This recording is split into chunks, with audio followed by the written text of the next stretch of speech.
Sepanjang tempoh Perintah Kawalan Pergerakan PKP, daerah Kapit antara kawasan yang mampu mengekalkan rekod sifar COVID-19.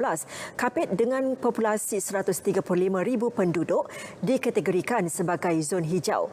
Ia berikutan pelbagai langkah keselamatan ketat diambil pihak berkuasa. Laporan wartawan awang Muhammad Muhibudin.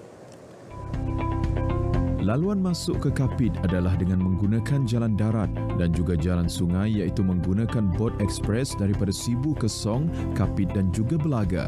Ketika ini jalan di Temalat Ngemah masih dibina, bagaimanapun terdapat jalan alternatif iaitu dengan melalui Jalan Sawit lebih kurang 23 km dan mengambil masa sekitar 1 jam perjalanan ke Belaga. Bagi yang ke daerah kecil Asap dan Belaga, penduduk boleh menggunakan jalan bakun hidro. Di bahagian Kapit, kita telah mengadakan 4 kawasan sekatan jalan raya. Yang pertama di Song, berdekatan dengan Balai Bomba. Yang kedua adalah berdekatan dengan Beletik. Dan untuk mengawal daripada Ulu tu kita menggunakan sekatan jalan di Jambatan Balai. Pasukan penguatkuasa seperti PDRM, Pegawai Lembaga Sungai Sarawak dan Jabatan Kesihatan Sibu telah meningkatkan tugas-tugas pemantauan terutamanya di kawasan seperti jeti daerah, terminal kapal ekspres dan jeti kem pembalakan. Pada waktu PKP, perkhidmatan bot ekspres tidak berjalan.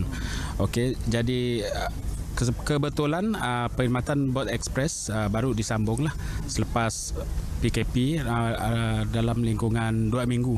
Baru disambung.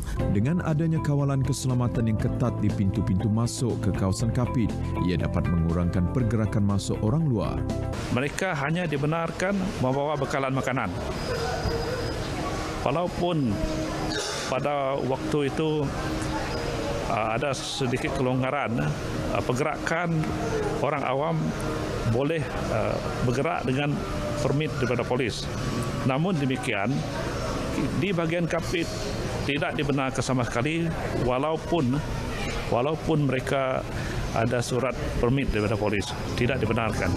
Rondaan yang kerap dilakukan pihak Lembaga Sungai Kapit di tebingan sungai dan juga Hebahan menggunakan alat pembesar suara amat berkesan untuk menyampaikan maklumat. Kekalkan kita punya status hijau dengan mengamalkan PKP yang agak ketat lah seperti mana yang diwawakan sebelum ini, di mana kita membuat saringan kesihatan di peringkat pintu masuk dan kita amat strict lah dari segi kita punya tindakan penguatkuasaan. Tindakan proaktif turut diambil dengan memastikan kawasan-kawasan yang berpotensi seperti tapak-tapak projek yang mempunyai warga asing dipantau dan dibuat seringan. Usaha memerangi wabak COVID-19 ini bukan sahaja terletak pada bahu barisan hadapan, akan tetapi ianya adalah tanggungjawab yang harus kita tangani bersama.